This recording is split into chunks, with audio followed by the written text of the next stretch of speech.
that you ensure that you've silenced your cell phones. Also would like to remind our directors to turn their microphone on each time they speak to help with the audio and video recordings. For the record, I'll note that the public meeting notice was properly posted as required by law, and the notice of this board meeting was provided to each one of the directors. At this time, I would like to ask Director Huber to deliver the invocation. Pray with me, please. Our Heavenly Father, we're thankful for this beautiful day you've given us. We're so thankful for the abundance of water that you've provided for us for this summer, where all of our lakes are full, and it's just such a blessing to be this far into the summer and have such great capacity. Lord, we thank you for all your blessings. We thank you for the privilege of serving the people of Texas here on this board. We thank you for this staff and the great leadership that we have. And we ask you to bless everything that we do this morning. Give us wisdom, and may we all do it for your glory. In Jesus' name, amen. Thank you. Director Savage indicated that he would not be present at this meeting. All other directors are present. We've now reached the portion of the meeting where we've set aside time to hear from you, the general public.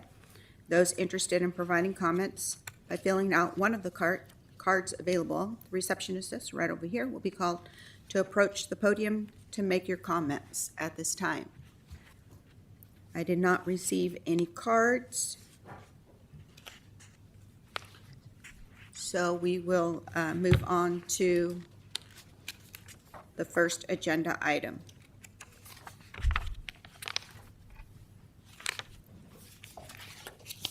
One, discussion and possible action on fiscal year 2026 annual operating plan and adoption of annual operating plan by Michelle Giroir, Chief Financial Officer. Michelle, good morning.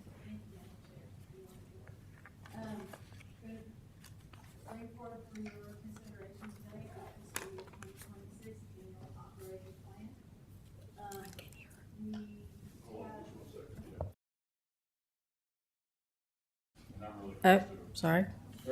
It was off. Can you hear me now? We recently brought a presentation to two different meetings within our basin, one in College Station and the other one here in Waco, to our water customers to present our plan and our proposed water rates for fiscal year 26. And I believe everything was very well received by our customers. So moving forward, looking at our expense assumptions for next year, the expense side of our O&M budget includes an employee cost index increase of 2.5%, and we have a merit pool of 3%. We're expecting our health insurance costs to increase about 17%. BRA share of the O&M expenses for storage in the federal reservoirs for 2026 is $5.4 million. That's actually a $500,000 decrease from fiscal year 2025. It also includes a one-time cost of $177,000 for some improvements that are being done at Lake Georgetown. And so this is the composition of our O&M expenses for fiscal year 2026, and you can see the two largest categories are our salaries and our outside services. Overall, our O&M costs are only going up 1% from fiscal year 2025 to 2026. Included in our operating costs are our operating projects. These are projects that don't necessarily create a capital asset at the completion of the project. They're mostly studies, some technology upgrades, some minor repairs. And so this is our 5-year plan for our operating projects. And you can see we're going to spend $5.7 million in fiscal year 2026.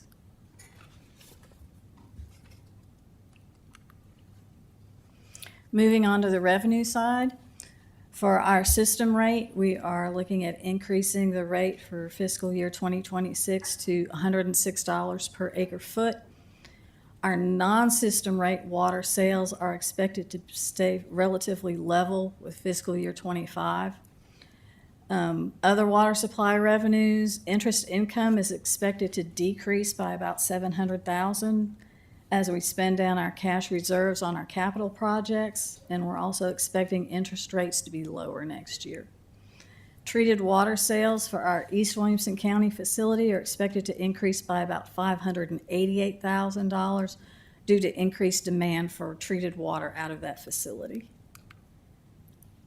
And so this is the composition of our revenues for fiscal year 2026, and you can see almost half of it is coming from our system rate water sales. This is a breakdown of our water sales by type and billing unit and average price. And here you can see, okay, that's just not working.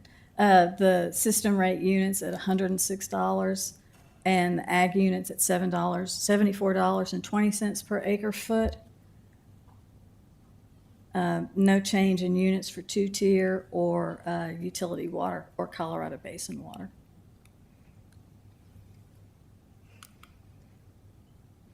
And so the calculation of our system rate, first it takes into account all the revenues that are created by non-system water sales. And you see that's going down a little bit, and that's due to things we talked about, the interest income going down. And from that, we subtract all of our O&M expenses, our debt service, our operating projects, and then we have to make an allowance for our debt service coverage, which is a ratio of 1.3. And that gives us a total financial requirement of $51,748,000. And we divide that by the number of system water billing units or acre feet that we have under contract. And that's where our system rate of $106 comes from. And so overall budget for 2026 across all lines of business, water supply and cost reimbursable. We're beginning the year with almost $105 million in reserves. Our revenues, our expenses, we're planning to spend across all lines of business about $96 million on capital projects. We're planning on issuing debt in the amount of $33 million, which should give us ending reserves of close to $54 million. And so everybody's favorite side, the bucket slide. And so there's our total reserves of $53.5 million. And so you can see we have required reserves for self-insurance of $500,000, of contingency fund for $5.5 million, our working capital fund, which is 90 days worth of our O&M expenses. So this year it'll be $15.6 million. And then the remainder goes into the rate stabilization fund of $31.9 million. And so that's all the discussion on our O&M budget, and we'll move on to our multi-year capital improvement plan. And so this is a breakdown of our spending in fiscal year 26 by type of project, and you can see the large majority of that is going to new infrastructure, but we also have money going to infrastructure maintenance, new water, and then water distribution. And so this is our 5-year capital improvement plan. So you can see in fiscal year 26, we're looking at spending close to $96 million. In fiscal years 27 and 28, that is going to ramp up quite a bit to over $125 million. And then it slows down a little bit as we're finishing things at East Williamson County and Williamson County Raw Water Line, and then we're kind of waiting for things to really go in gear with Allens Creek. And so our 5-year financial forecast, and this is our long-range financial plan. We actually do this plan out for 50 years to sort of align us with the state water plan, but we usually only present 5 years at a time to you all. In building that, we look at our non-system water supply revenues. And we forecast all of that based on existing contracts. And we assume that any non-system water contract, when it expires, will convert to a system rate water contract. We assume that all of our ag contracts will renew as ag water. And any revenue for new water that's created by any of our capital projects is assumed to be sold at the system rate in the year following the completion of the project. Assumptions we make for expenses, that our O&M expenses increase by a historical 10-year index rolling averages. Our debt service assumes our existing debt service and then potential new debt. And our operating projects and capital projects are based on our project budget worksheets that are updated every year. And so this is our 5-year financial forecast. I can see fiscal year 26 is sort of as we presented it.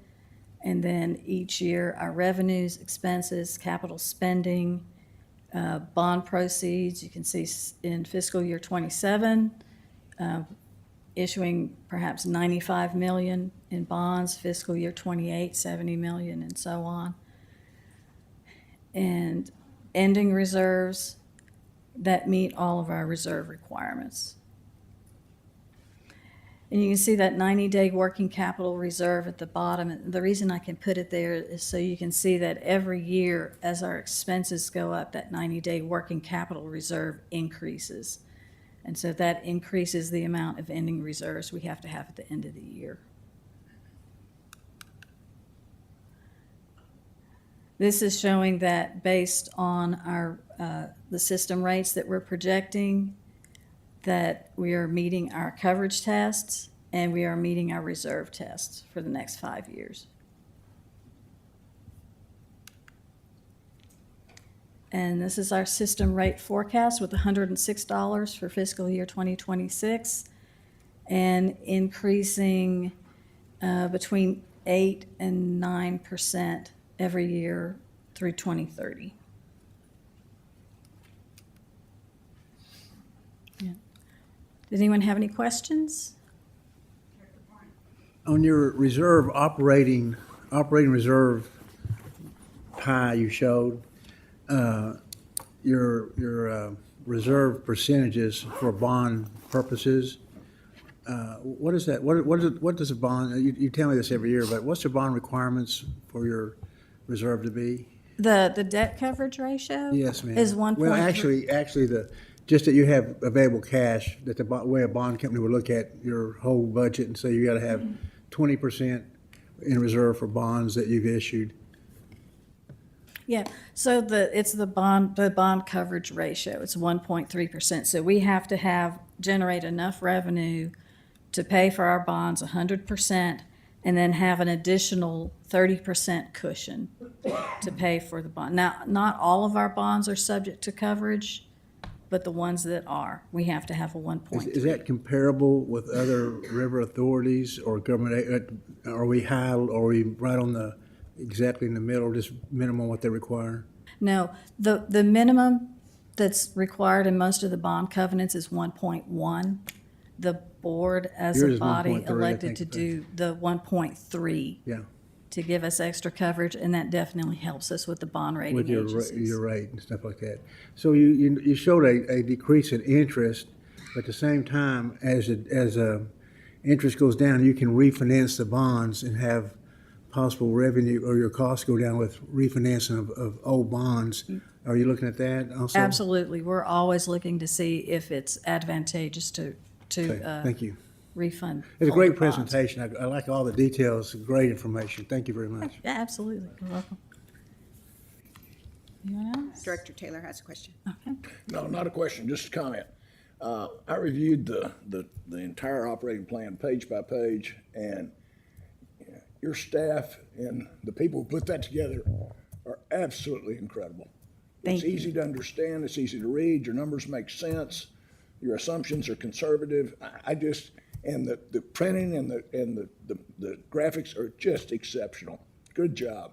Thank you. And that brings me to, before we read the resolution, I would like to recognize Cassidy Lester and Nellie Fitzgerald. And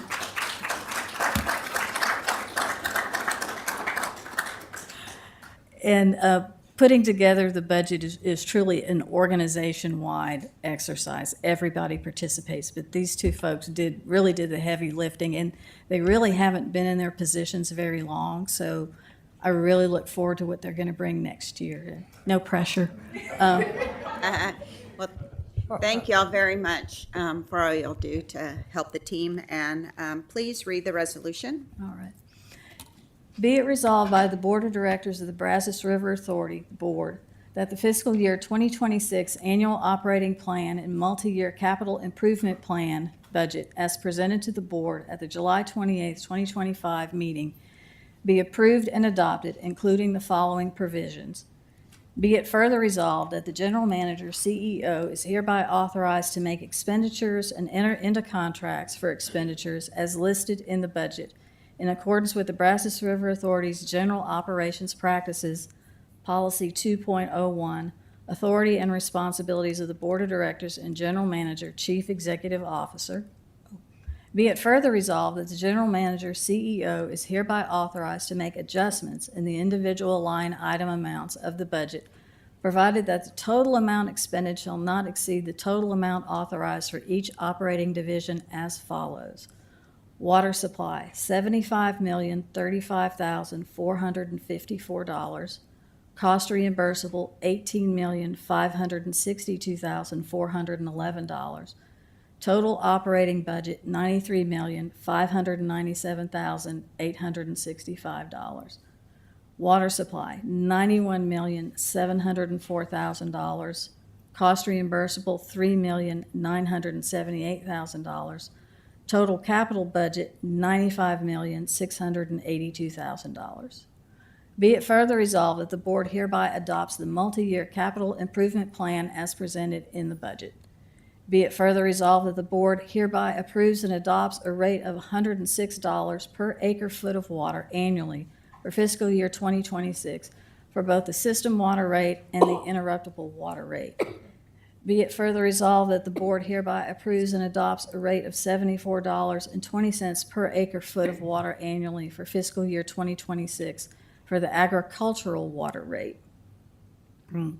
Be it further resolved that the board hereby approves and adopts a methodology for quarterly payments or monthly payments by its water customers to include a multiplier to be applied to the annual payment to allow the Brazos River Authority to cover interest loss on any unpaid balance, plus a service charge for administrative costs, including but not limited to costs involving the billing, accounting, and collecting for the quarterly or monthly payments. Be it further resolved by the board that the methodology used to determine the multiplier consists of applying the current savings rate the Brazos River Authority would be earning on the funds if paid in full annually to the unpaid balance on a monthly or quarterly schedule to determine lost interest, and that the service charge shall remain at $20 per invoice to cover additional administrative costs for billing, accounting, and collecting the associated payments. And be it further resolved that the board hereby approved and adopt an annual interest rate of 4.5% and a daily interest rate charge of 0.0123288%, which is 4.5% divided by 365, to be applied for quarterly and monthly payments for fiscal year 2026. You've heard the reading of the resolution. Is there a motion to adopt? A motion made by Director Henderson, second by Director Crone. Please pull the board. Presiding Officer Flores, Yes. Director Huber, Yes. Director Lloyd, Yes. Director Abraham, Yes. Director Boren, Director Geesey, Yes. Director Henderson, Yes. Director Jimenez, Director Crone, Yes. Director LaChance, Yes. Director Lattimore, Yes. Director Embro, Yes. Director Parks, Yes. Director Ruiz, Yes. Director Smith, Yes. Director Taylor, Yes. Director Weldon, Yes. Director Wilson. Yes. Agenda item number 2, the Board of Directors will conduct a closed meeting and executive session for the following matters: to deliberate regarding the position of General Manager, CEO pursuant to the authority granted by Section 551.074 of the Texas Open Meetings Act, codified as Chapter 551 of the Texas Government Code. If you are not specifically involved in the presentation of the first executive session item, please excuse yourself from the boardroom at this time.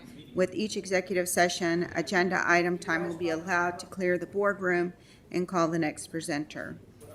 We ask that the public please wait in the break room in order to keep the hallways clear till the executive session is finished.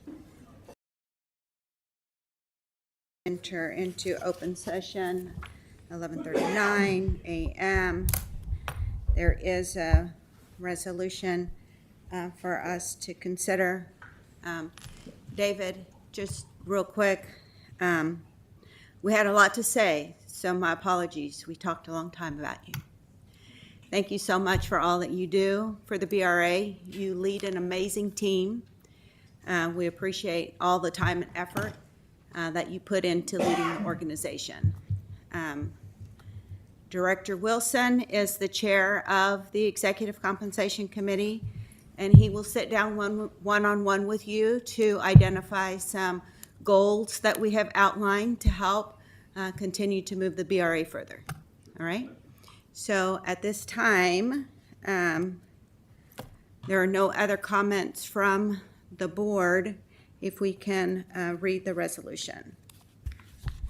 Be it resolved by the Board of Directors of the Brazos River Authority that the sustained exemplary performance by the General Manager CEO warrants an annual salary increase of 6% of his existing salary and justifies a one-time merit bonus of 14% of his existing salary. And I'll make that as a motion. I'd like to make a motion to approve, and a second made by Director Huber. Please pull the board. Presiding Officer Flores. Yes. Director Huber. Yes. Director Lloyd. Yeah. Director Abraham. Yes. Director Boren. Yes. Director Geesey. Yes.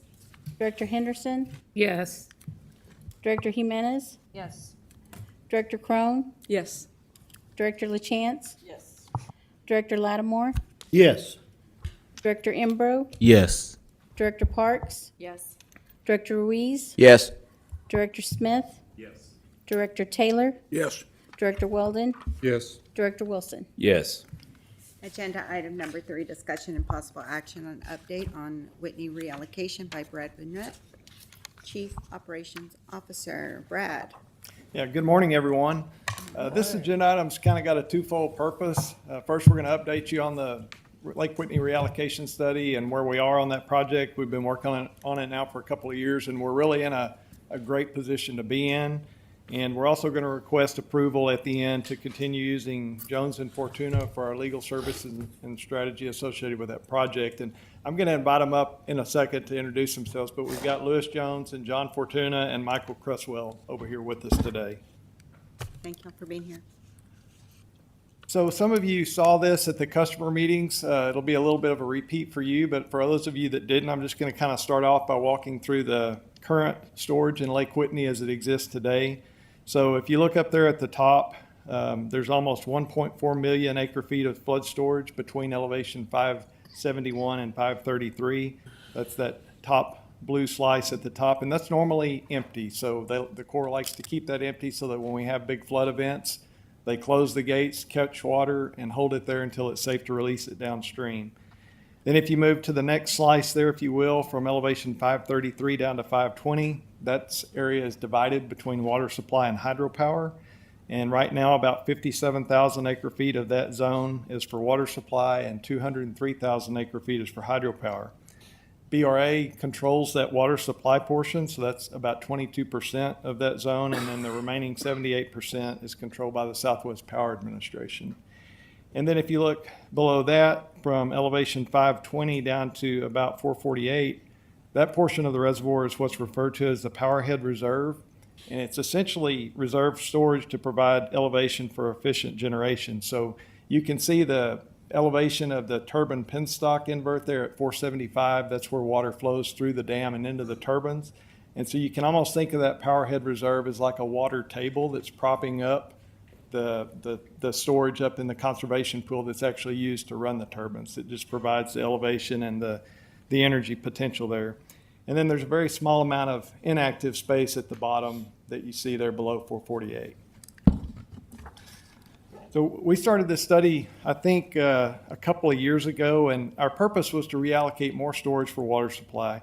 The Corps of Engineers has very detailed processes, and it's a very complex process just to get it started. But then once you're in the middle of it, there's a lot of boxes that you have to check and protocols that you have to follow. And this slide here lists our official purpose and goal as it was stated for that study effort. So we're assessing alternatives for additional water supply across the river basin, and particularly we're looking at reallocation of storage in the lake.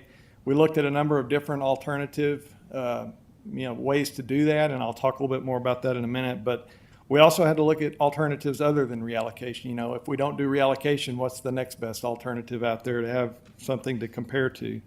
And so we're ultimately trying to find the best alternative that we can for meeting our water needs, improving our system efficiency, and then minimizing the environmental impacts and effects to other authorized purposes at Lake Whitney. And when we talk about other authorized purposes in the Corps, we're talking about flood control, hydropower, and recreation. So we're trying to balance all of that, if you will. So we're the non-federal sponsor in this project. We've contributed half of the study costs. It was a total study effort of about $3 million, so BRA is contributing $1.5 million of it.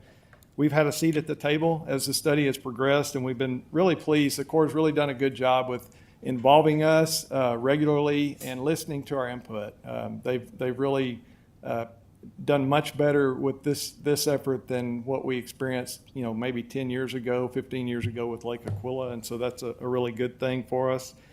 Their staff has done most of the heavy lifting, so the way it works is, they do all the, formal evaluations and analysis, but we've assisted in different ways throughout the study, and again, we've been allowed to provide input at key opportunities or at key points within the process and make recommendations along the way and ask questions and things like that.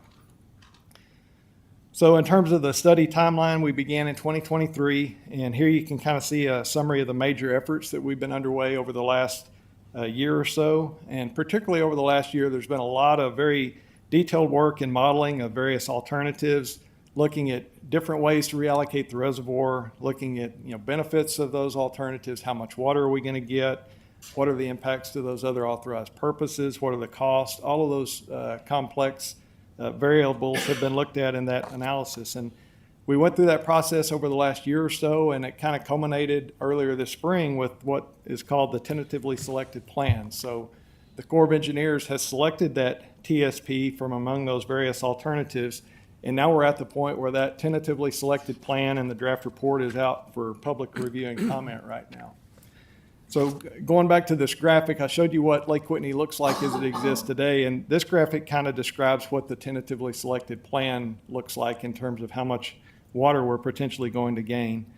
So again, we looked at all types of different alternatives of reallocation. We looked at reallocating flood storage from that top slice to water supply, and not just one level of that. All of these had several iterations and combinations, and I think we ended up having 6 or 7 formal alternatives that were kind of carried through the study that were evaluated. We looked at changing the allocation of the water within the existing conservation pool, that space between elevation 520 and 533, and then also reallocating some of that storage in the power head reserve further down toward the bottom. And so ultimately, the TSP was chosen that splits that conservation pool up there at 50-50 between hydropower and water supply. So I don't know if this pointer, the green dot shows on the floor, but not up there. But it splits at 50-50 between hydropower and water supply. So that's increasing the storage that we have today in that zone between 520 and 533 from 57,000 acre feet up to 130,000 acre feet. So we're getting a substantial jump there.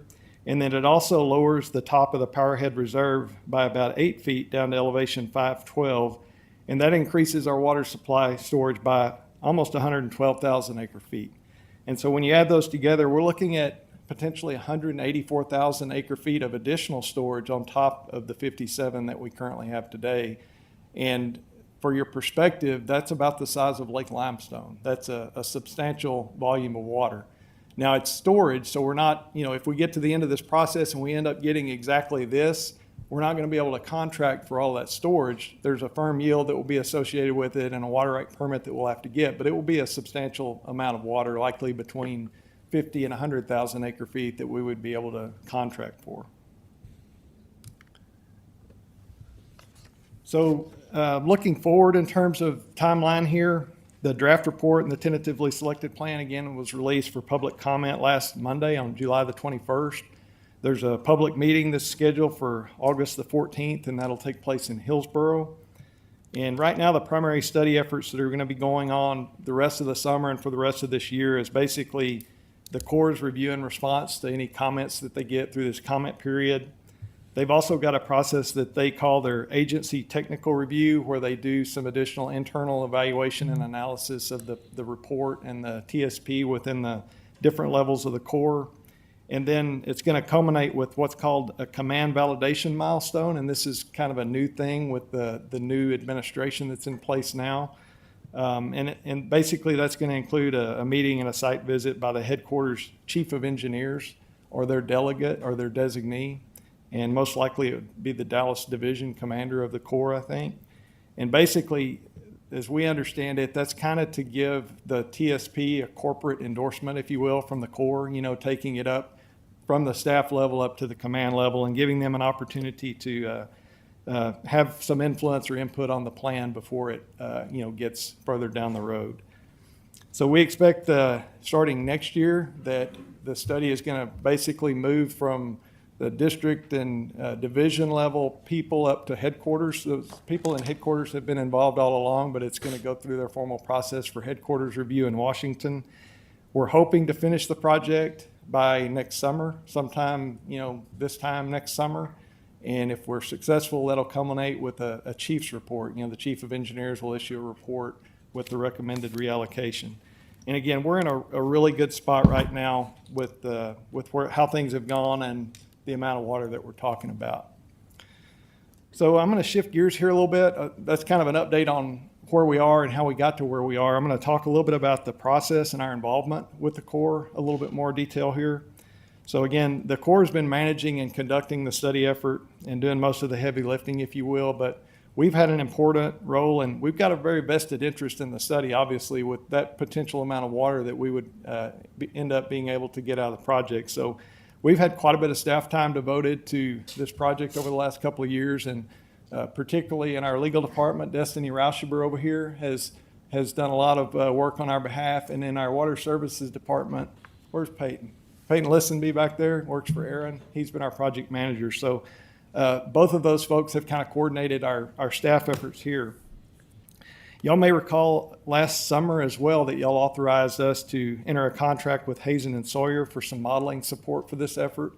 And I mentioned earlier that over the last year, we've done a lot of modeling, and we use them pretty extensively, not necessarily to do the work, but to kind of check the Corps' work and ask questions and things like that. And that proved to be very valuable. And we've also been using the services of Jones and Fortuna for legal support and strategy, basically since we started the project. So the original scope for Jones and Fortuna's engagement included things like reviewing input or providing input and reviewing different project-related documents, attending meetings and things like that, coordinating with us and the Hazen and Sawyer team. And I'll tell you one of the things that these guys bring to the table that is very unique in my mind is they're great attorneys on the legal side, but they can speak the technical language. They can talk about the Riverware model with the Hazen and Sawyer folks and know what they're talking about. So they've really got a unique ability in my mind at pulling things together and not just on the legal side, but the technical as well.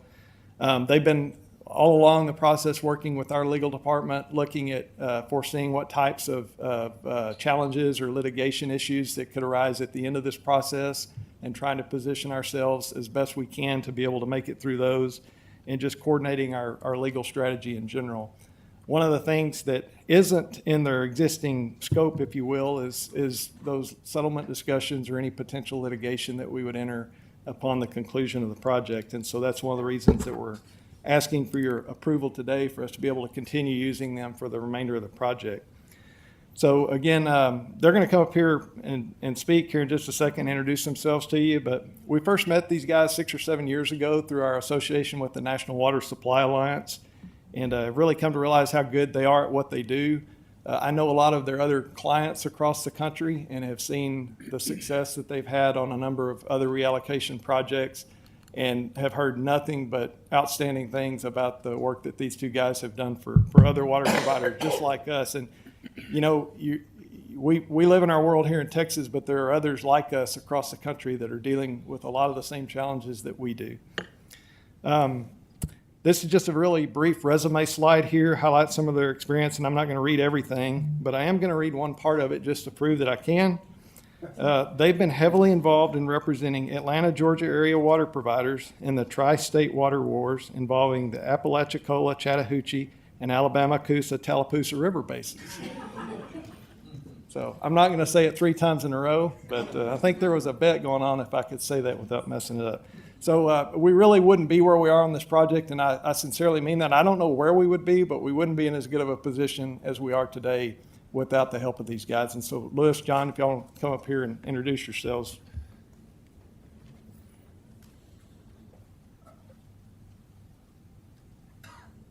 Thank you, Brad. That was awfully nice. So who found who? Did y'all find us or did we find? I think we found each other. We met Brad through the National Water Supply Association, and we talked for a while, and then we're excited to get to be able to help Brazos with this project. And I should say it's not just the two of us. So John and I, just to tell you a little bit about ourselves, we have practiced together for, I don't know, a long time, 20 years. We're at a big firm. We left and created Jones Fortuna about 3 years ago. We are a natural resources permitting and litigation firm. That's most of what we do. Most of our projects involve water.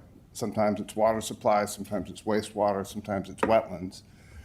A huge amount of our work involves the Army Corps of Engineers and its projects in water supply reallocations and Army permits. In addition to the two of us, we have 3 really top-notch associates back at home in the office. And as of today, yesterday I would have said that we had 5 attorneys, but today we have 6 because we're just joined by Michael Cresswell, who has come to join our firm from a long and successful career at EPA and the Army Corps of Engineers, where he was counsel first in Mobile and then at various other assignments. So we're excited to welcome Matthew to the fold as well.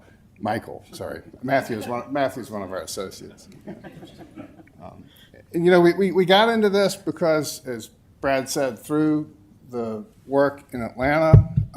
In Atlanta, the water wars was in large part an argument about how the Army Corps of Engineers was going to operate its reservoirs to serve our clients in the metro area. It wasn't, well, the truth is it was kind of fun even while it was going on. But one of the, and we've come out of it pretty well, but one of the things that we learned is that representation forced us to sort of learn everything there is to know about the Army Corps of Engineers. Civil Works program, the contracting program, the reallocation process, because at the end of it, what we needed was 2 very large reallocations out of the 2 reservoirs that serve the metro area. It's that work that kind of mushroomed so that we now have clients doing similar work in Tennessee, Georgia, Missouri, Arkansas, Texas, California. And so it's a very large focus of what we do. And as a result, we've worked with a lot of great clients, but I'll tell you that working with Brazos River Authority has been real special. This has been a wonderful project, supported, I'm telling you what you already know, but you have a terrific staff. And in terms of the professionalism, the expertise, the competence, it's just a really great organization. Working with Destiny, working with Peyton, Brad, Aaron, it's just a great group. And I think we're going to have a good result, and we're going to have it because this is a terrific team. And so it's a real pleasure to have this opportunity. So I thank you for it. And I don't have anything to add beyond what he said, other than thank you for the opportunity to be here. And if you have questions, we'd be happy to answer them, but we appreciate the chance to be here with you today. We appreciate y'all being here today. And taking time to come and visit. And I personally have heard nothing but great things about what y'all have done to help us with this project. So thank you. Thank you. You.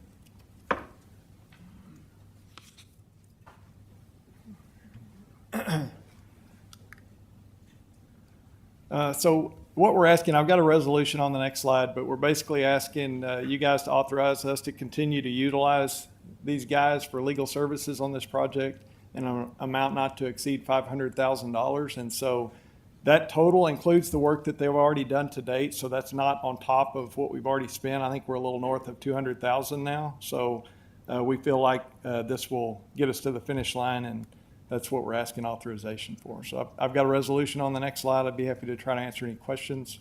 Director Lattimore has a question, then Director Huber, and then we'll go to the resolution. Brad, thank you very much for your presentation. I just have one simple question. You may not be far enough along to make any projections. Have you got any idea, maybe on an acre-foot basis, what it's going to cost us for this water? A rough idea. So Well, a rough idea the would Corps be- of Engineers has what they call updated cost of storage. And so essentially, there's a calculation that goes into, if we get all this new storage, we're going to have to basically purchase it from them through a formula that they calculate. And it's not cheap. It's going to be probably north of $50 million, maybe $100 million. But when you compare that to an Allen's Creek or anything else that we're doing, even if that's what it costs, it's going to be affordable.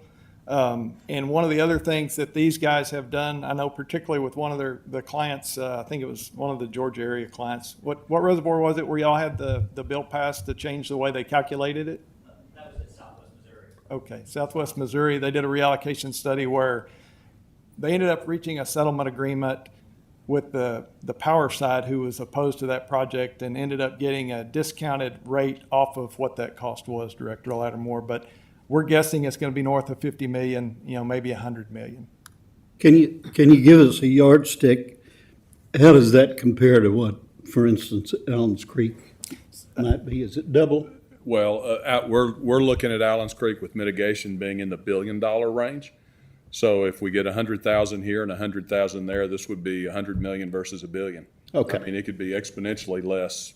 That's what cheaper. that's Absolutely. what I was looking for. Thank you, Madam Chair. It's so exciting to get this much water for this price. It's unbelievable. This resolution then will give Jones and Fortuna they'll be able to do litigation and everything for us after the fact. Yes, sir.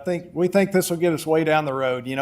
Hopefully we won't have any litigation. Maybe we won't even need it all, but depending on where it ends up, this will get us way down the road to finishing. And like I said, we're looking at finishing the study phase probably about a year from now. And then after that, is when, I guess we would be subject to litigation, from the Are we folks out there expecting that any might be opposed to pushback it. from the power company or anybody? That's where the litigation would likely come from. Yeah, okay, thanks. A question. Up to 500,000, what period of time are we talking about? Next 12 months, next 2 years, next 3 years? What's your time limit here? I think we're expecting this would get us through the project for certain, and have a little bit of money there to get started with any litigation that might be ongoing. It's hard to say how long that would last us. We've been using them for the last 2 years, and we've spent a little over 200,000 so far. So we feel like this will get us to the finish line with maybe a little bit of cushion left for wherever we need to go at that time. And if we need more, we may come back to you. But I want to clarify what I'm hearing. We're saying 500,000 to get us to the end of the project. We're not saying 500,000 to finish all of the litigation that may come out of it, because that could tie us up for years, depending on how far that litigation goes. Okay. So this would be for the project and the concept and the delivery of the project, not litigation per se, unless we didn't spend it all. Okay, Director Weldon. Is there any sort of stakeholder arrangement in this process, or is it just each man to themselves until we get to the end and we find out litigation occurs at that moment. Is there an effort to have conversation and engagement that would preclude litigation? Yes. Yes, there is that opportunity, particularly with the hydropower side that's already been going on to some degree. And then we're in this public comment period now. So, you know, hopefully we won't get any negative comments, but at the end of this public comment period, there may be other, you know, groups or organizations or whatever out there that we would need to come to the table with, and we would hopefully work with the Corps to start that process before it gets to, you know, somebody filing suit. Thank you, Brad. Thanks for the questions, everybody. Let's go ahead and read the resolution. Whereas Jones and Fortuna LP has successfully provided legal services to the Brazos River Authority on the Lake Whitney reallocation study, and whereas Brazos River Authority staff believes the continued utilization of Jones and Fortuna LP for legal services, including but not limited to potential litigation, will promote a successful completion of the Lake Whitney reallocation study. Now therefore be it resolved that the Board of Directors of the Brazos River Authority hereby authorizes the General Manager/CEO to continue to utilize Jones and Fortuna LP in relation to the Lake Whitney reallocation study at an amount not to exceed $500,000. You've heard the reading of the resolution. Is there a motion to adopt? Yes. A motion made by Director Huber, second by Director Wayne. Please pull the board. Presiding Officer Flores. Yes. Director Huber. Yes. Director Lloyd. Yes. Director Abraham. Yes. Director Boren. Director Geesey. Yes. Director Henderson. Yes. Director Jimenez. Director Crone. Yes. Director LaChance. Director Lattimore. Yes. Director Embro. Yes. Director Parks. Yes. Director Ruiz. Yes. Director Smith. Yes. Director Taylor. Yes. Director Weldon. Yes. Director Wilson. Yes. Agenda item number 4, discussion and possible action on Possum Kingdom Airport by Randall McCartney, Regional Lake Operations Manager. Hello, Randall. It's noontime. Good afternoon. Good afternoon. Good afternoon, presiding officer, members of the board. Again, for those of you that were on the property management committee, y'all have heard some of the same spiel this morning, but I'm going to go ahead and present this the rest of the way for the board, and we'll get into it. So basically, we're looking at trying to keep the Possum Kingdom Airport open and operational. This is going to continue to help the community, serve their needs as well as being good neighbors. And additionally, what it also provides is it's going to provide an opportunity for emergency services as well, for wildfires, things of that nature, additional evacuation location if ever needed in that region. So it's a good thing, I think, for us to be good stewards and good neighbors as well. The repairs that will be needed, we'll talk a little of those here in just a moment. The increased lease rates along with TxDOT aviation grants are going to help us get to that point and help us be operational and help be self-sustaining. New lease forms and terms, that's not only going to show our commitment to our lessees, but it's also going to allow us to do things and make repairs moving into the future. So for the next slide, I'll go ahead and get into it. This is the PK Airport for those of you that aren't familiar with the airport. This airport was completed in 1981. We have, the runway is 3,500 feet long and is 60 feet wide. We have 11 lessees that occupy 19 hangars. We have 16 aircraft tie-down areas on this bottom side of the picture here. Right behind that is a parking lot that we allow up to 35 authorized vehicles. And then there's a little bitty tan building just to the right or just to the south of the parking area that is known as the Pilot's Lounge. It has a restroom and a little common area out front. As mentioned, here are some of the repairs that we're going to get into and that we're going to accomplish over the next several years. A meeting with TxDOT was set up with PK staff on site, and during that meeting, this is the recommendations that were recommended for us to move forward into the future to continue to operate the airport in a safe manner. We're currently in good condition with the airport, but these will be the future repairs that are going to be necessary to progress forward.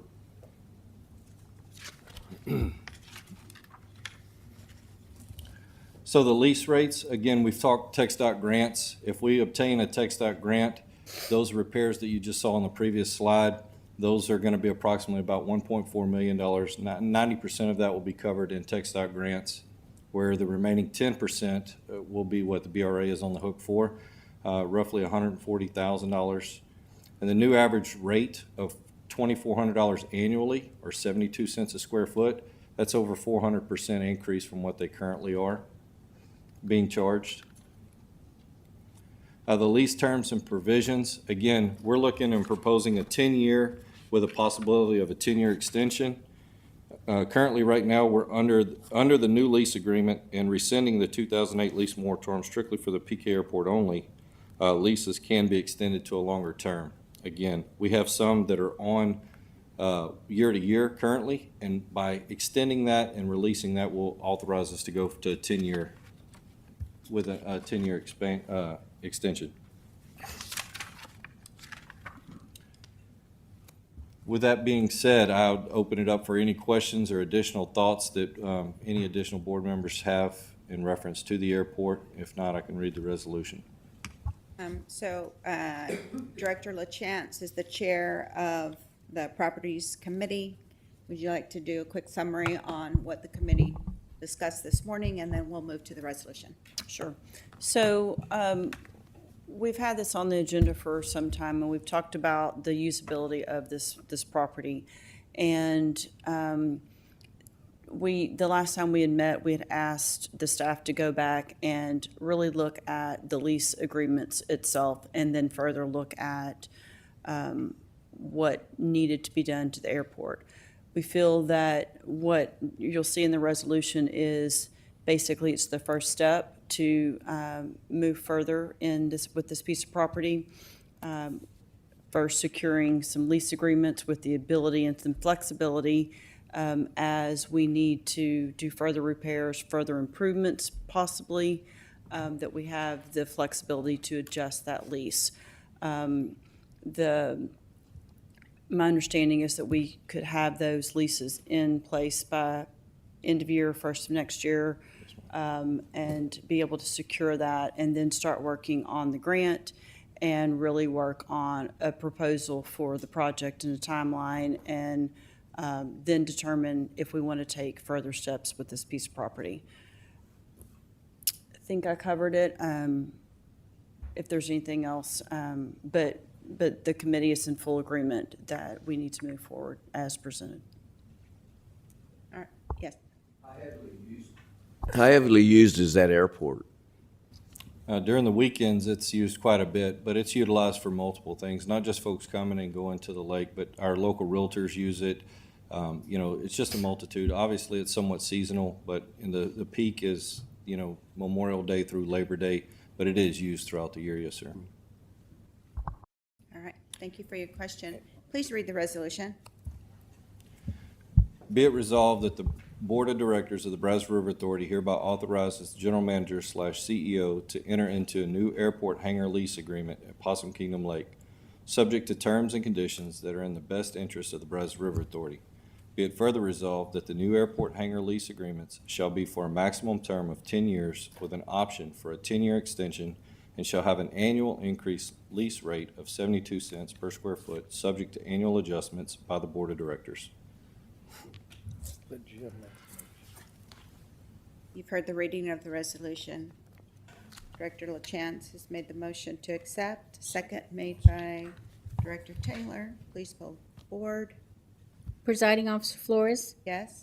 Director Huber, Yes. Director Lloyd, Yes. Director Abraham, Yes. Director Boren, Director Giese, Yes. Director Henderson, Yes.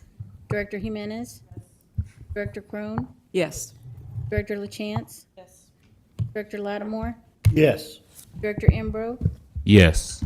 Director Parks, Yes. Director Louise, Yes. Director Smith, Director Taylor, Yep. Director Weldon, Yes. Director Wilson. Yes. Moving on to the fifth agenda item, discussion and possible action on Lake Granbury Trifecta Project by Michael McClendon, Chief Projects Officer. Thank you, Presiding Officer Flores, members of the board. Today, our focus will be on De Cordova Bend Dam and specifically our Lake Granbury Trifecta Project. Before I get started, I'd like to acknowledge Spencer Livermore. He's our lead engineering consultant with Walter P. Moore. If you'll raise your hand or stand up. Thank you for being here. And I also have Johnny Regato, mechanical engineer with Gannett Fleming, and he's SPRAT certified, which is Society of Professional, rope access technicians. So you'll see him or some of his folks in a slide further on access that they've been performing on the dam. So thank you guys for attending today. If we have any questions, we'll follow up.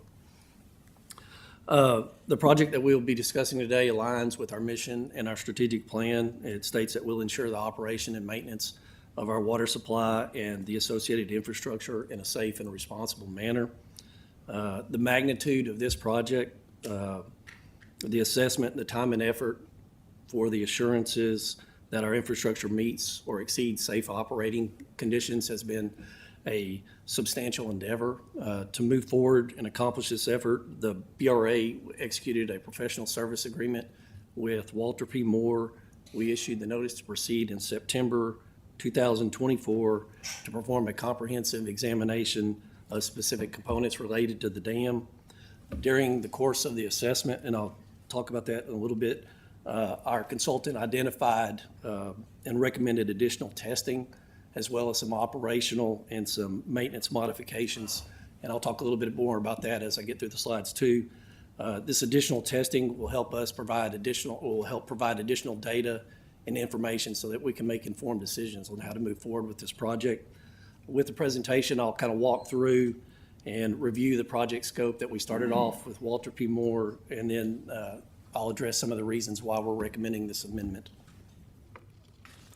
So the contract with Walter P. Moore had three components. I'll break it down into essentially three components associated with the work.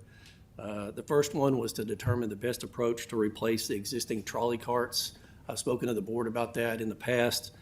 These carts are used to raise or lower the gates or raise or lower the stop logs to put into place so that we can perform maintenance and conduct inspections. Before we look at replacing those trolley carts, one of the things we need to do is make some repairs to buttresses 1 and 44, as well as the embankment retaining walls. And so this project looks at doing that prior to moving forward with probably what we'll replace the trolley carts with is a monorail type system. And so before we do that, we need to make some repairs to these buttresses and the retaining walls. And then the last component of this project is a Tainer Gate, a comprehensive assessment of the Tainer Gate and Tainer Gate hoist system evaluation to include multiple structural assessments. There was a Tainer Gate structural capacity analysis, a bridge deck structural capacity analysis, a global stability analysis, reinforced concrete hoist platform, and then pier and buttress structural analysis. So there's a lot of structural work that's associated with what Walter P. Moore and Gannett Fleming are looking at on this project. So the previous slide, I mentioned multiple aspects, structural aspects associated with some of the work. Some of the data results from the Tainer Gate performance noted some areas of stress on the trunnion pin and then increased friction factor on gates 7, 9, and 15. I don't believe the pointer's working, but you can see labeled here is where the trunnion pin is associated. And so we have increased friction factor. So why is that important? The trunnion pin, along with the associated bushing, is designed to minimize friction during gate operations. And that low friction is essential for smooth and efficient operations and movement of the gate as it's raised or lowered. In addition, that trunnion pin also provides structural support and force transfer. So that trunnion pin carries a significant hydrostatic pressure that's exerted on the front of the gate, on the curved surface of the gate. It transfers to the arms, to the trunnion pin, and then ultimately to the dam structure itself. So it's very important and as we look at the dam. Some of the supplementary testing that we're looking at doing, here's where that SPRAT is identified. It's rope access.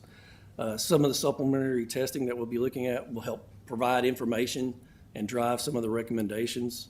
The proposed work that we're looking at doing is adding some of these additional strain gauges onto some of the gates that experience that high friction factor, that's gates 7, 9, and 15. And then we're also looking at adding it to some of the trunnion girder assemblies. This will involve, also some of the testing will involve looking at various greasing approaches. So whenever we operate the gates, we'll modify on how we apply grease to these bushings to see if that has any changed conditions over time. So we'll monitor this, we'll record that information, and then Walter P. Moore will do an assessment, and hopefully we'll see if there's any changed conditions associated with this additional work that they're going to be performing. The objective really is to understand the reasons why these gates are experiencing that higher friction factor. Is it significant? It is beyond standard, what's been identified as standard for these 3 gates. We have 16 total gates at De Cordova Pit and Dam. These 3 gates are experiencing a little bit higher than standard, but we want to understand, is this something that we need to modify maintenance or operational practices? Like, do we need to grease these bushings more? Do we need to repair them? Do we need to replace them? Is it an isolated event? Is it something that could occur over time and transfer to the other 13 gates? Another component of this project that we're looking at is providing additional weight to these gates. We're looking at additional loads. So one of the things we're looking at is adding some platforms to this, much like our Lake Limestone project. We're adding some platforms, access platforms, to be able to access the back of the dam for maintenance and for inspection purposes. It's where you wouldn't have to do this sprat and access the gates now. If we're going to go down there and look at from a maintenance or inspection process, we have to utilize this method to get down there ourselves. But we're looking at possibly placing additional load on these gates, and so we want to understand that and how that would affect the gate operations in the trunnion pin specifically. Another thing we're looking at doing is adding some additional freeboard to the gate that's to prevent overtopping of the gates. That's more weight that's applied to the gate, and we want to understand if that too would impact the trunnion pin operations. But the main thing is a higher friction factor associated with these 3 specific gates. So listed here, you can see the existing and planned budgets that are associated with this project. It's really dependent upon what we find out through this assessment. Our existing professional service agreement with Walter P. Moore is $3.4 million. There was a small amendment. We located an underground fuel tank. We did some GPR work and confirmed its location. That was Amendment 1. What I'm talking about today is Amendment number 2. It was the work is actually $355,000 to perform this additional testing. Rounded it up to $400,000 in case we get in there and we need to do some additional testing, or if we find some other kind of anomaly. So essentially what we're asking today is to amend the PSA from $3.4 million to $3.8 million. Mike, how old are the gates? I'm sorry, How old are the gates? 56 years old. This is what we do. We own these and we take care of them, and we make sure that there's no dam safety issues and problems. And we're going to continue to be incredibly aggressive with these structures to make sure that we get years and years more use out of them, and that the people who live below them are safe. Yes. So this project is progressing rather quickly. I said we issued the notice to proceed in September 2024.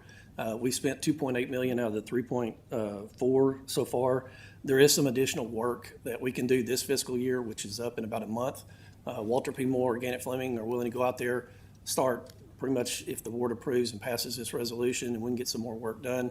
So when I have the resolution here on the next slide, you'll see I'm requesting to increase the budget by $170,000 for this fiscal year. We'll get that accomplished this fiscal year, and then we'll move on into these subsequent years. So the total amount is $400,000, but looking to increase for this fiscal year, $170,000.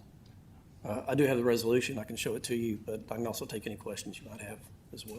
That's what we do. Projects are expensive. Any questions? Please read the resolution. Yes, ma'am.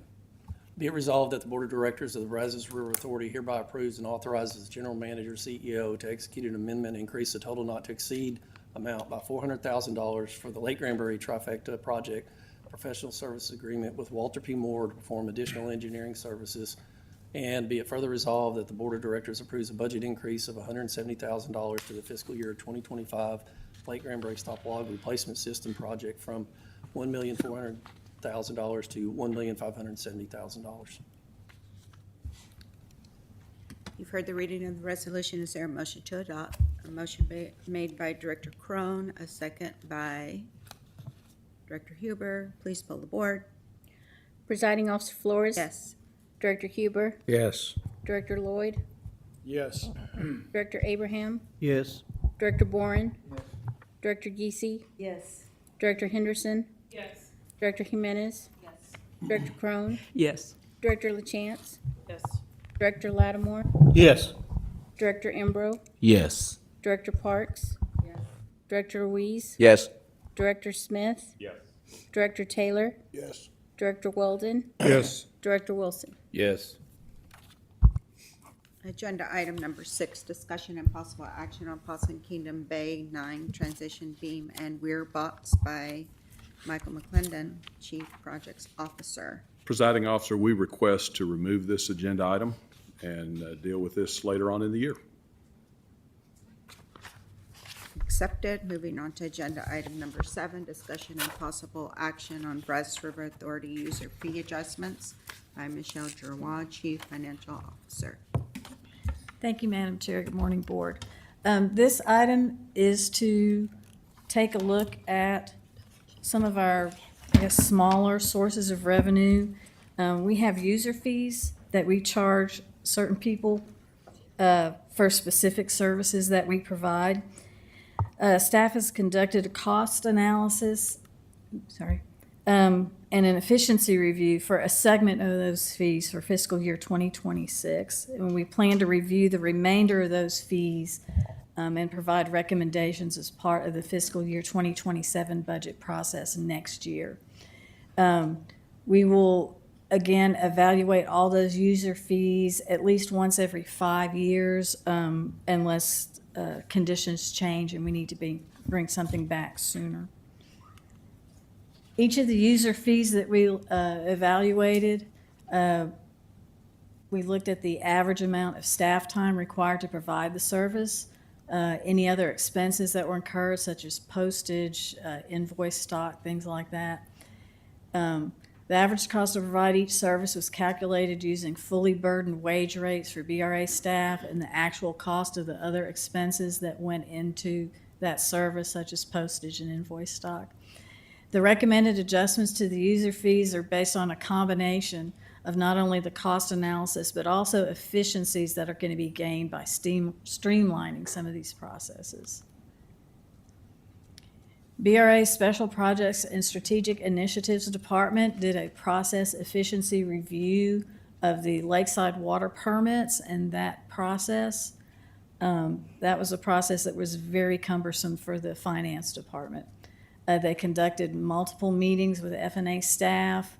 They documented and mapped the process as it currently exists to identify changes that could be made to the process to make it more efficient, and then to help implement the changes and adjust as necessary.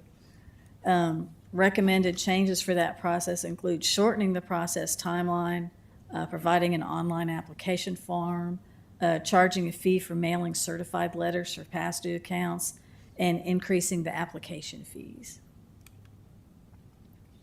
So some of the fees that we looked at that we are not recommending changes to this year, we also looked at our NSF fee, our non-sufficient funds fee. That fee is currently $30 based on our bank fees and staff time required. There were no changes to that fee. We also looked at our commercial and residential, the annual water permit fees. We're currently adjusting those each year by CPI, and after analyzing those, we found those fees to be adequate. So these are the fees that we are addressing and are recommending to change. Does anybody have any questions, or I can go forward with the resolution? So, Michelle, we just voted on the budget. So you're already proposing that there's... And these fees are, if these increased fees are not included in the budget, but they're such a small part, they might produce an extra $8,000 a year in revenue. And so this is not a big source of revenue, but it needs to be looked at. And the last time we brought these fees to you all as a group to look at was back in 2011.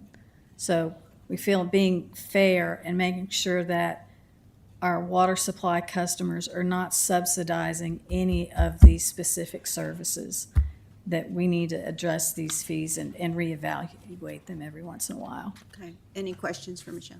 Yes. So I understand you're not raising our annual fee, just the application fee, right? Yes, the couldn't application s- fee and the late fee. So I if couldn't you- support that, you know. if you pay your bill on time, you have nothing to worry I do. about. All right. Please read the resolution.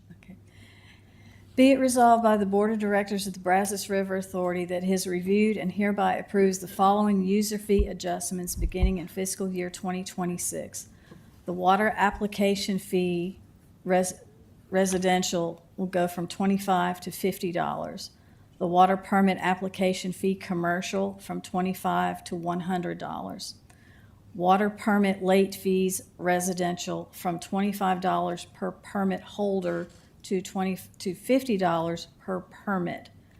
Water permit late fee commercial from $25 per permit holder to $50 per permit. Be it further resolved that a new certified mail fee be created to recover the costs associated with preparing and mailing certified notices for past due accounts in the amount of $30 per notice. You've heard the reading of the resolution. Is there a motion to adopt? A motion made by Director Wayne, a second by Dr. Ruiz. Please poll the board. Presiding Officer Flores, Yes. Director Huber, Yes. Director Lloyd, Yes. Director Abraham, Yes. Director Boren, Yes. Director Geezy, Yes. Director Henderson, Yes. Director Jimenez, Director Crone, Yes. Director LaChance, Yes. Director Lattimore, Yes. Director Embro, Yes. Director Parks, Yes. Director Ruiz, Yes. Director Smith, Yes. Director Taylor, Abstain. Director Weldon, Yes. Director Wilson. Yes. Agenda item number 8, discussion and possible action on Clean Rivers Program contract renewal by Tiffany Malzahn, Chief Environmental Officer. Good afternoon, everyone. I'm sure those of you who've been around for a while have seen this multiple times. It's time for our biannual renewal of our contract with the Texas Commission on Environmental Quality for BRA's participation in the Clean Rivers Program, whereby TCEQ reimburses us for a portion of our efforts towards water quality data collection. So, just brief history. Back in 1991, the Texas legislature passed the Clean Rivers Act, which created a program for water quality monitoring. In that legislation, it mandated that river authorities participate in partnership with TCEQ in conducting and implementing the program. The tasks we're generally performing under this agreement is generating quality assured water quality data, and stream biology data, identifying, performing data analysis to identify any water quality issues or failure to comply with surface water quality standards, recommend water quality management strategies to TCEQ, and then perform general outreach in the basin on the water quality in the basin. Our contract terms, it's a 2-year term, so it will cover 2026 and 2027. The total amount is $948,176, and that will be split evenly between each FY. We are not required to contribute any match, and the effective date of the contract is September 1, 2025. And I believe, any questions? Any questions for Tiffany? Okay, no questions. Please poll the board. Okay. Do you want me to read the resolution first? No, read the resolution. Okay. Be it resolved that the Board of Directors of the Brazos River Authority hereby authorizes the General Manager, CEO, to enter into an agreement with the Texas Commission on Environmental Quality, TCEQ, whereby TCEQ will provide funding in the amount of $948,176 to the Brazos River Authority to perform water quality monitoring services and other activities under the Texas Clean Rivers Program for fiscal years 2026 and 2027. Now, you've heard the reading of the resolution. Is there a motion to adopt? Motion made by Director Henderson, Dr. Ruiz, seconded. Please poll the board. Presiding Officer Flores, Yes. Director Huber, Yes. Director Lloyd, Yes. Director Abraham, Director Boren, Director Geesey, Yes. Director Henderson, Yes. Director Jimenez, Director Crone, Yes. Director LaChance, Yes. Director Lattimore, Yes. Director Embro, Yes. Director Parks, Yes. Director Ruiz. Yes. Director Smith, Yes. Director Taylor, Yes. Director Weldon, Yes. Director Wilson. Yes. Agenda item number 9, report and possible discussion on legislative update by Matt Phillips, Deputy General Manager. Matt, tell us all about it, Matt. I'm already getting the preemptive rolling finger, so I will be quick. Okay, I won't have laundry list of bills or any of that. I'm going to go be very general and be very quick. Talk, kind of wrap up the regular session, and then talk about the special, which started last day. To wrap up the regular session, all the bad stuff we didn't want to pass didn't pass, and all the good stuff that we did want to pass did pass. So that's really it. I mean, that's the mark of a successful session. We had a really good session. Nothing bad happened, and everything good happened. So. Basic stats, 8,700 bills filed, 1,200 passed, 28 vetoed. I've seen more, I've seen less. So that always depends on the ledge's relationship with the governor during the sign veto period. We tracked a little under 1,400 bills, and of the ones we tracked, 209 of them were enacted. It's all pretty typical of a session in terms of percentages. So those are just the basic statistics. Success, Senate Bill 616 did pass, was signed by the governor, so we now have the ability to implement aquifer storage and recovery at the East Williamson County plant near Lake Granger. We do have one step in between now and then, and that is TCEQ will need to amend their rules to reflect the new law. They have to do that by March 1, 2026. We're already engaging them on that. We don't expect it to be an issue. They will just mirror what's in statute, so it shouldn't be a problem. And then we will go through, before we can implement ASR, we will have to get a permit from TCEQ. We will incorporate that into the overall East Williamson County plant expansion when it makes sense as far as the project schedule. So I couldn't give you a definite timeline on when we're going to do it, but it'll be when it makes sense in that overall project timeline. Water infrastructure funding, we talked about this all throughout the session. We knew they were going to do something. Some of it was touch and go, but they did a couple of big things. They did some one-time funding, so there was $2.5 billion for water infrastructure in the supplemental appropriations bill. Again, that is one-time funding. Some of that was funding left over from the previous biennium, but if you look at it in terms of what's new funding, it was closer to 1.8, so still a big chunk. That will go to the Water Development Board for all their various funding programs. They went further than that, and they ended up passing dedicated funding for water infrastructure. So they created a process where $1 billion of sales and use tax will be dedicated to the Water Development Board starting in 2027 and continuing until 2047, at which time they would have to go back to the voters to re-up that. But if you add both of those together, it's a little over $22 billion in water infrastructure funding for the next 20 years. So it's the biggest investment they've made ever in terms of that. The biggest thing they argued over during the session, which led HJR 7 and Senate Bill 7 to pass so late, was how that money would be split once it got to the board. They created the two new funds last session, the new Water Supply Fund and the Texas Water Fund. The Senate wanted an 80-20 split, 80% going to new water supply, 20% going to things like leaky pipes and aging infrastructure. The House had no split at all. The billion just went to the Water Development Board for them to dole out as they see fit. As you would imagine, they ended up at 50-50.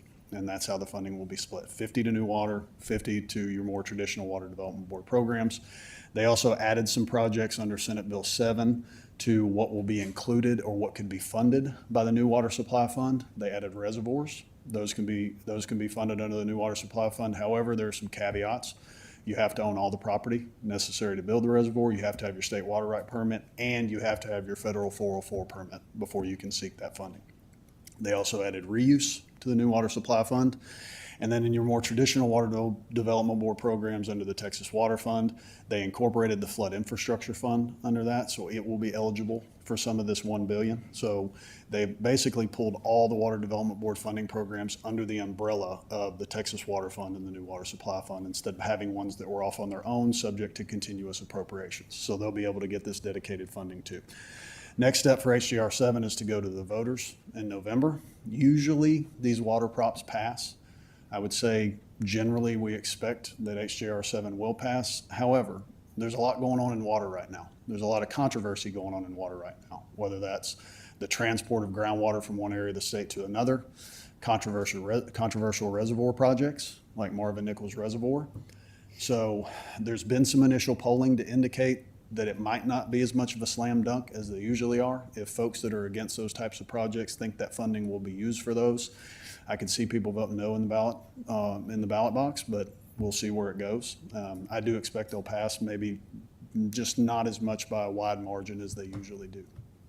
And then the last thing they did was they allow for 50-year financing. That's Senate Bill 1261. Traditionally, you can finance projects for 30 years. Senate Bill 1261 allows for 50-year financing. It will not apply to Water Development Board loans. It is only open market debt, and it only applies to projects that cost $750 million or more. But it is a good tool, and it's a good tool the legislature provided. It may be one that we take advantage of at some point in order to get some of these large regional projects implemented and in place. So that's it for the regular session. Again, I don't want to belabor that. Special session began last Monday. I'm just going to go through 3 slides of the topics. I am not going to talk about all these, but this is just for you to see the number. There's 18 things on the call. Here's some of them. There's some more. And there's some more. I only show you the full list just to help you understand. That's a big list in a 140-day regular session, okay? Special sessions last 30 days. So the odds of them accomplishing all of this, in my opinion, are pretty slim. And there's some big ticket items on this list. So we'll see where it goes. The things that interest us the most are obviously the flood issues that was added after the tragic events in the Hill Country. We knew they were already going to go into session, so those things were added to the call. We will be involved in that because of our role as a water supplier and a river authority. David testified in front of the newly created Joint Flood Committee last Wednesday, did an outstanding job, received a lot of good reviews. Really, our goal in that is to help them get their hands around the issue. It's educational, help them understand our role versus the role of local emergency managers versus the role of the Corps, and just help them kind of frame the issue to figure out what it is that they're going to do. So we'll continue to be involved in those discussions as they move forward. Haven't seen any legislation or any of the priority legislation filed on any of this yet. It's already been dedicated low bill numbers, but we haven't seen any of the bills. We don't expect that to happen until after this Thursday. They're going to hold their second hearing in Kerrville and actually have a public hearing. And so that'll happen, I think, before we see any legislation. The other issue that we are watching is the ban on taxpayer-funded lobbying. That bill is moving on the Senate side. It always does involve us. Senate Bill 12, as it exists right now, does include us, even though we are not a taxpayer-funded entity. We're in no different position than we are every session. That bill typically passes the Senate with entities like us included, and then it goes over to the House. The House has typically pared it down if they end up passing it at all. So, your guess is as good as mine as to whether or not they're going to be able to get that done along with all these other issues during a 30-day special. So we'll continue to watch that one and anything else that pops up. And that's it. So that would be brief. Happy to answer any questions. All right, Matt, thank you very much for the update. The governor has identified lots of items here in special session, and I do want to take a minute of silence and prayer. It's been a hard month for all those little ones who've lost their lives.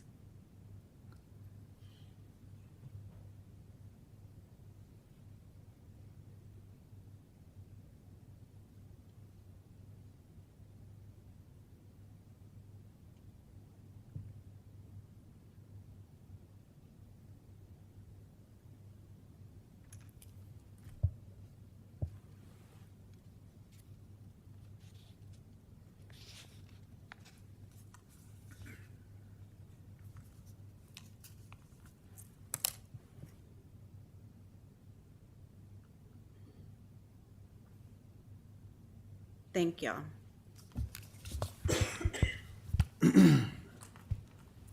We're going to move on to the next agenda item number 10, report and possible discussion on fiscal year 2025, third quarter budget report by Michelle Giroir, Chief Financial Officer.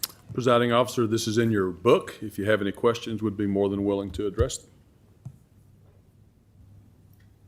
Accepted. Moving on to agenda item number 11, report and possible discussion on fiscal year 2025, third quarter investment report by Michelle Giroir, Chief Financial Officer. Presiding officer, this is also in your book. If you have any questions, would be more than willing to address them. Okay, agenda item number 12. Director Wilson, would you like to make a motion that it is 12:44? Yes. Awesome. Seconded by Director Abraham. Thank y'all, everybody, for being here today. And motions have been made to adjourn the meeting. All in favor? Aye. Everybody have safe travels home.